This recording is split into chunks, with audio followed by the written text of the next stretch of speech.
Hello बच्चों, chemistry class में आपका स्वागत है।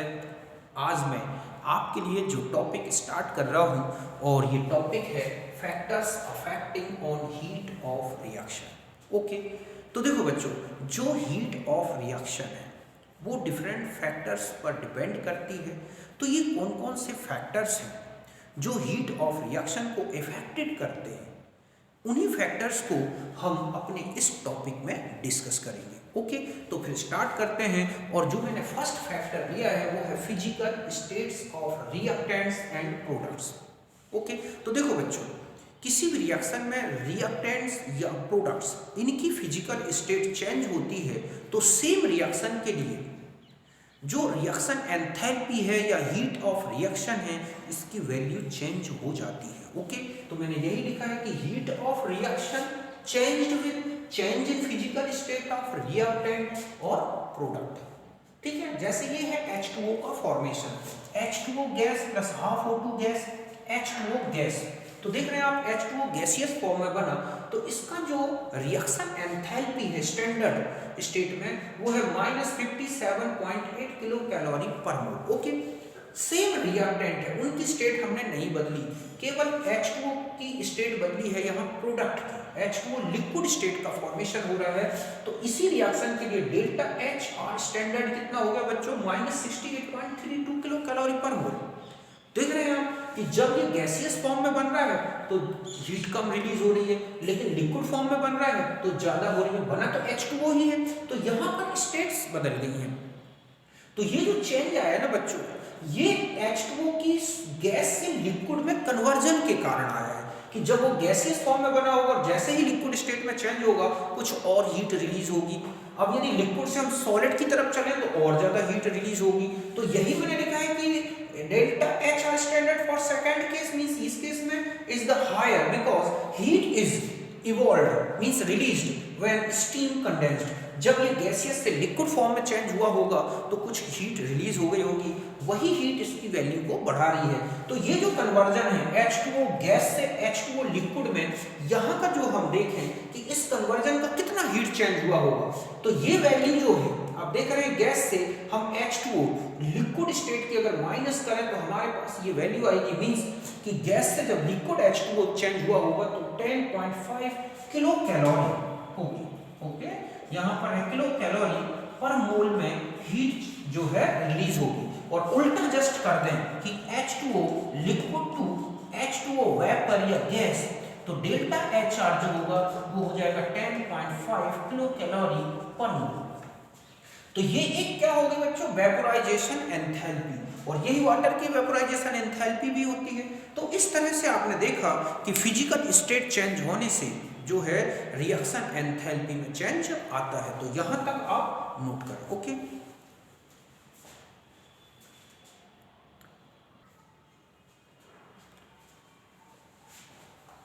अब देखो बच्चों, नेक्स्ट आ जाते हैं जो फैक्टर है वो है एलोट्रोपिक फॉर्म्स ऑफ एलिमेंट। तो मैं ये बता दूं कि किसी भी रिएक्शन में यदि एलिमेंट के एलोट्रोप्स बदलते हैं तो सेम रिएक्शन के लिए, मतलब प्रोडक्ट सेम बन रहा हो लेकिन जो एलिमेंट्स के जो रिएक्टेंट एलोट्रोप्स हैं अगर वो बदलते हैं तो रिएक्शन की एंथैल्पी चेंज हो जाती है। कि heat of reaction is also affected by change या affected by change of allotropic forms of element. The difference of heat of reaction of different allotropes is called transition या heat of transition। समझ गए बच्चों कि अगर element के दो अलग अलग एलोट्रोप्स लिए जाएं और उनकी कोई रिएक्शन कराई जाए और जो रिएक्शन एंथैल्पी आ रही है उस रिएक्शन एंथैल्पीज के जो डिफरेंस है ना वो एलोट्रोप्स के एक ट्रांजिशन की एंथैल्पी के बराबर होगा। जैसे हमने देखा C डायमंड है, कार्बन जो डायमंड में है उसका ऑक्सीडेशन या कंबस्टन कराया जाए, CO2 गैस बने। CO2 तीनों जगह मैंने गैस बनाई है, यहाँ ग्रेफाइट से, यहाँ अमोर्फस कार्बन से या कोल चारकोल। आप देख रहे हैं प्रोडक्ट तो बिल्कुल सेम है। यहाँ पर हम ये जो ले रहे हैं, यहाँ पर ये क्या है बच्चों, एलोट्रोप्स ऑफ कार्बन। ओके, तो आप देख रहे हैं कि जो कार्बन के एलोट्रोप्स बदल रहे हैं, प्रोडक्ट सेम बन रहा है, तो यहाँ पर जो रिएक्शन एंथैल्पीज है ये बदल रही है। हम इसको इस रिएक्शन की रिएक्शन एंथैल्पी ये बोल सकते हैं, या हम ये कह सकते हैं डायमंड की कंबस्जन एंथैल्पी। तो वो कितनी है -94.5 किलो कैलोरी पर मोल। जब हम ग्रेफाइट लेते हैं तो ये है -94.0 किलो कैलोरी पर मोल, और जब हम अमॉर्फस लेते हैं तो ये है -97.6 किलो कैलोरी पर मोल। तो आप देख रहे हैं कि जो ये एलोट्रॉप्स बदल रहे हैं उनमें रिएक्शन एंथैल्पी भी चेंज हो रही है। ये ग्रेफाइट की कंबस्जन एंथैल्पी है तो ये अमॉर्फस सॉलिड की है। अब मान लो हमें हीट ऑफ ट्रांजिशन कैलकुलेट करना है, तो आपको ये देखना होगा कि किस एलोट्रॉप को किस में चेंज कर रहे हैं।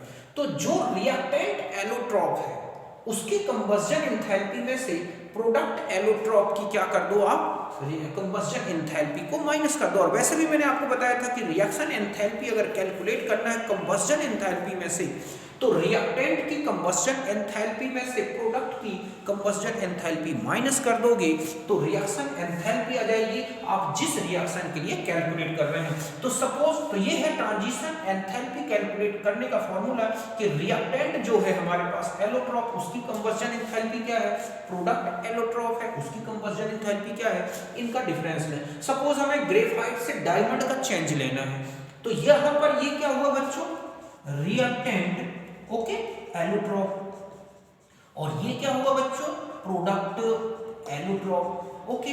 तो हमें ट्रांजिशन एंथैल्पी यहां पर ये मैंने क्या ली है बच्चों, ट्रांजिशन एंथैल्पी, मतलब यहां पर डेल्टा HTC सॉरी स्टैंडर्ड, ये हो गई हमारी हीट ऑफ ट्रांजिशन।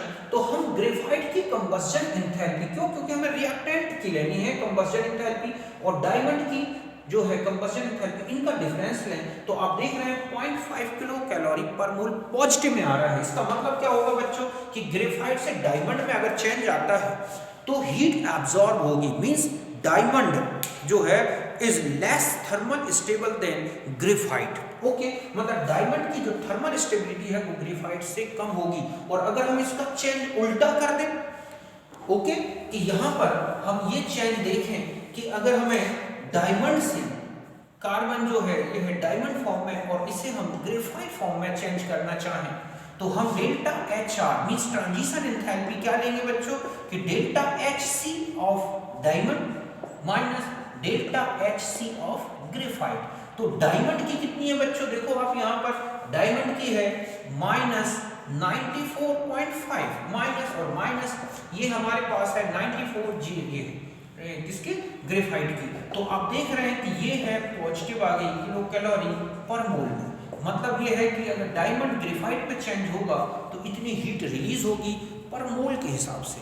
तो इस तरह से हम कह सकते हैं कि 10 graphite is more thermal stable then diamond. और आगे अगर हम इनका ट्रांजिशन एंथैल्पी निकालना चाहें तो इनके भी निकाल सकते हैं। तो ये जो है एलोट्रॉपिक फॉर्म जब रिएक्शंस करते हैं तो उनमें क्या रिएक्शन एंथैल्पीज चेंज आ रहे हैं उनका डिफरेंस लेके हम ट्रांजिशन एंथैल्पी भी कैलकुलेट कर सकते हैं। जैसे सल्फर के रोम्बिक सल्फर को मोनोक्लिनिक में चेंज किया जाए, मोनोक्लिनिक को सल्फर रोम्बिक में चेंज किया जाए तो क्या एंथैल्पी चेंजेस आएंगे वो हम उनकी कंबस्टेड एंथैल्पी के बेस पर कैलकुलेट कर सकते हैं। तो ये दूसरा फैक्टर था हमारा एलोट्रॉपिक फॉर्म्स ऑफ एलिमेंट। तो यहाँ तक नोट करें।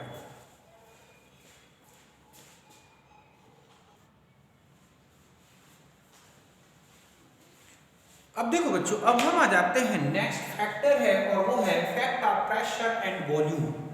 तो ध्यान रखें कि रिएक्शन किस कंडीशन में हो रही है, प्रेशर की क्या कंडीशन है, वॉल्यूम की क्या कंडीशन है, इस पर भी रिएक्शन एंथैल्पी या हीट ऑफ रिएक्शन डिपेंड करती है।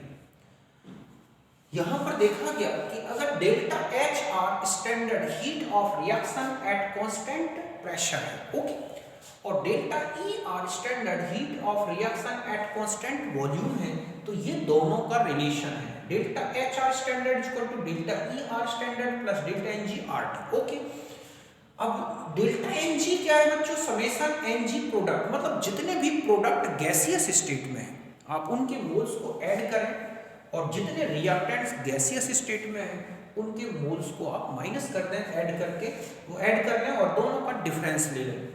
सॉलिड स्टेट या लिक्विड स्टेट में रिएक्शन होती है, मतलब जो भी स्पीसीज जो रिएक्शन में पार्टिसिपेट कर रही है सारे रिएक्टेंट्स या प्रोडक्ट सब सॉलिड या लिक्विड स्टेट में है, तो ध्यान रखें डेल्टा NG 0 होगा। ऐसे में रिएक्शन की एंथैल्पी और उसकी internal energy change means constant pressure में heat of reaction, constant volume में हीट ऑफ रिएक्शन दोनों बराबर होंगी। ओके, कोई डिफरेंस नहीं होगा। लेकिन अगर रिएक्शन में गैसियस स्पीसीज इन्वॉल्व है, मींस प्रोडक्ट में कोई स्पीसीज या रिएक्टेंट में कोई स्पीसीज क्या है गैसियस फॉर्म में है, तो डेल्टा एन की जो जी है उसकी वैल्यू नेगेटिव, पॉजिटिव या फिर जीरो भी हो सकती है। अगर डेल्टा एन जी जीरो है तब ऐसे में आप देखोगे कि डेल्टा एन जीरो होगा, तो ऐसे में जो रिएक्शन एंथैल्पी है और जो रिएक्शन का इंटरनल एनर्जी चेंज है वो बराबर होगा। जैसे कि N2O2 to NO, तो आप देख रहे हैं कि यहाँ डेल्टा एन जी कितना आएगा बच्चों, जीरो, क्योंकि यहाँ पर आप देख रहे हैं कि रिएक्टेंट्स के 2 मोल्स हैं गैसियस फॉर्म में, प्रोडक्ट्स के 2 मोल्स हैं, देयरफॉर इनका डिफरेंस क्या हो गया, जीरो। ओके, तो यहाँ पर तो कोई इफेक्ट नहीं पड़ा, वॉल्यूम हो या प्रेशर सेम रहेगी। अब हम आते हैं कि कुछ रिएक्शंस ऐसी भी हैं जिनमें डेल्टा एन जी की वैल्यू अलग होती है, जैसे N2 + 3H2 gas gives 2NH3 gas. तो यहाँ देखिए 1 मोल, 3 मोल, 2 मोल, तो डेल्टा एन कितना होगा बच्चों, प्रोडक्ट्स कितने मोल्स हो गए ये, माइनस रिएक्टेंट्स गैसियस कितने हो गए 4, तो ये है -2। तो delta H R standard is equal to delta E R standard plus -2 RT। तो यहाँ पर delta H R standard less than delta E R standard, because आप देख रहे हैं कि delta H R standard is equal to delta E R standard -2 RT। तो delta H की वैल्यू डेल्टा ई से इतने RT कम हो जाएगी। और अगर हम यहाँ देखते हैं कि जैसे PCl5 है gas gives PCl3 gas plus Cl2 gas, so delta n is equal to 2 - 1 means 1, तो delta H R standard is equal to delta E R standard plus RT। तो delta H R standard greater than delta E R standard. तो ये आप देख रहे हैं कि reaction की कंडीशन चेंज होने से भी हीट ऑफ रिएक्शन की वैल्यू चेंज होती है। सॉलिड लिक्विड में वॉल्यूम या प्रेशर का कोई इफेक्ट नहीं होता, मींस कांस्टेंट प्रेशर हो या कांस्टेंट वॉल्यूम हो, दोनों कंडीशन में हीट ऑफ रिएक्शन सेम आ रही थी। लेकिन रिएक्शंस में आपने देखा कि अगर गैसियस स्पीसीज इन्वॉल्व होती हैं तब ये वैल्यू चेंज भी हो सकती है, delta H R delta E के बराबर भी हो सकता है, कम भी हो सकता है, ज़्यादा। तो यहाँ तक आप समझ गए होंगे ये इफेक्ट किसके अंतर्गत आया था बच्चों, it is related to the pressure and volume change, so that आप इसको आप लिखें।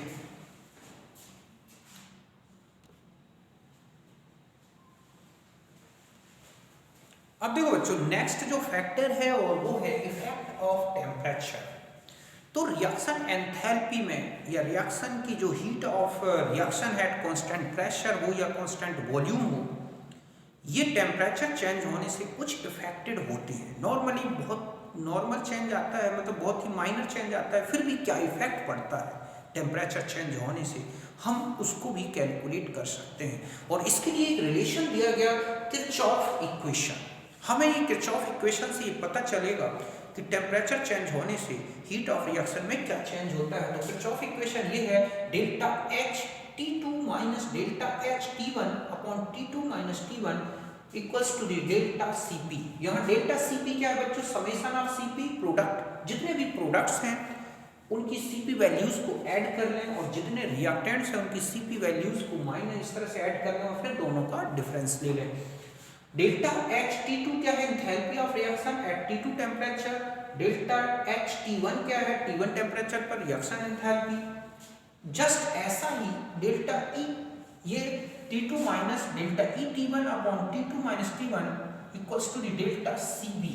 ये है एट कांस्टेंट प्रेशर की बात की गई हो जाए, और ये है एट कांस्टेंट वॉल्यूम। ओके, तो यहाँ पर ये चेंज क्या आएगा रिएक्शन एंथैल्पीज पर टेम्परेचर चेंज होने से, वो ये रिलेशंस किरचॉफ इक्वेशन से पता चलता है। जैसे कि हम एग्जांपल से समझते हैं, आयोडीन सॉलिड है, आयोडीन वेपर में चेंज हो रहा है 200 डिग्री सेंटीग्रेड पर। इस रिएक्शन का रिएक्शन एंथैल्पी है 24.0 कैलोरी पर ग्राम। ओके, अब यहाँ पर CpI2 सॉलिड स्टेट में है तो उसके लिए ये है इसकी Cp वैल्यू 0.055 कैलोरी पर ग्राम। ओके, और वेपर स्टेट में है तब ये है। हमें कैलकुलेट करना है delta H 250 degree centigrade means high temperature पर क्या चेंज आएगा। तो सबसे पहले हमें क्या कैलकुलेट करना होगा, डेल्टा Cp।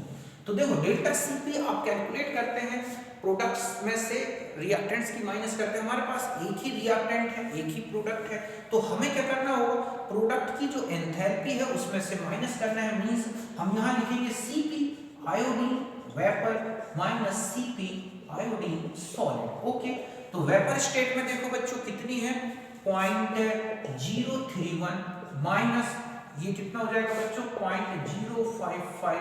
ओके, और ये किसमें है कैलोरी पर ग्राम में। तो ये जो डिफरेंस आएगा तो ये देखो कितने का डिफरेंस आ रहा है बच्चों, इसका डिफरेंस हम कैलकुलेट करें तो 0.024 कैलोरी पर ग्राम का आ गया। ओके, यहाँ आ जाएगा हमारे पास T2 कितना है, तो वो है 250 degree centigrade means 273 plus 250 degree. ठीक है, तो ये आ जाएगा आपके पास 523 केल्विन। T1 कितना है बच्चों 200 मींस 273 प्लस 200, तो ये कितना हो गया 473 केल्विन। डेल्टा H T1 कितना है बच्चों, देखो आपके पास यहाँ आपके क्वेश्चन में दे रखा है 24.0 कैलोरी पर ग्राम। बस अब हम इन वैल्यूज को पुटअप कर दें इस इक्वेशन में फर्स्ट वाले में, तो हमारे पास तो यहाँ हमें कैलकुलेट करना है डेल्टा H T2 मींस यहाँ पर कितना बच्चों 250 डिग्री सेंटीग्रेड वाला माइनस ओके, यहाँ हम ये कह सकते हैं कि 523 केल्विन में क्या होगा डेल्टा H1। ठीक है, तो ये वाला जो है T कितने में है ये 473 केल्विन में अपॉन में 523 माइनस 473 इक्वल टू यहाँ से डेल्टा Cp आपने पहले कैलकुलेट कर ली, और यहाँ पर देखिए बच्चों ये नेगेटिव आएगा सॉरी। ठीक है, यहाँ पर आपकी वैल्यू यहाँ मतलब इसको कैलकुलेट करेंगे तो नेगेटिव आ गई, तो ये हो जाएगा हमारे पास -0.024। ओके, अब हमें कैलकुलेट बस इसकी वैल्यूज को आप कैलकुलेट कर सकते हैं, इसको हटा देते हैं अब हम। तो यहाँ डेल्टा H 523 केल्विन माइनस यहाँ पर आपके पास ये दे रखा है डेल्टा, तो ये हो जाएगा ठीक है -24 अपॉन 52 और 70, तो ये 50 का डिफरेंस आपको दिख रहा है ये, और यहाँ पर -0.24। बस अब आप डेल्टा H 523 केल्विन पर कैलकुलेट कर लें, क्या वैल्यू आ रही है वो आप उसे कैलकुलेट कर सकते हैं। तो ये आ रही है 22.8 कैलोरी पर ग्राम, जो जरा सा चेंज आया है, 24 थी वो 22 हो गई 8। तो ये कहलाता है कि टेम्परेचर का इफेक्ट रिएक्शन एंथैल्पीज पर या हीट ऑफ रिएक्शन पर क्या पड़ेगा, उसे हम किरचॉफ इक्वेशन से बता सकते हैं। ओके, तो यहाँ तक आप समझ गए होंगे अच्छी तरह से। तो 4 फैक्टर्स बताए मैंने आपको। इन फैक्टर्स में फर्स्ट था फिजिकल स्टेट, दूसरा है एलोट्रोपिक फॉर्म, तीसरा था प्रेशर और वॉल्यूम की कंडीशन, और टेम्परेचर। ये सारे फैक्टर्स हैं जो कि रिएक्शन एंथैल्पीज को इफेक्टेड करते हैं। ओके, तो अब हम मिलेंगे नेक्स्ट वीडियो में जिसमें हम लेंगे types of reaction enthalpies. Okay, तो मिलते हैं नेक्स्ट वीडियो।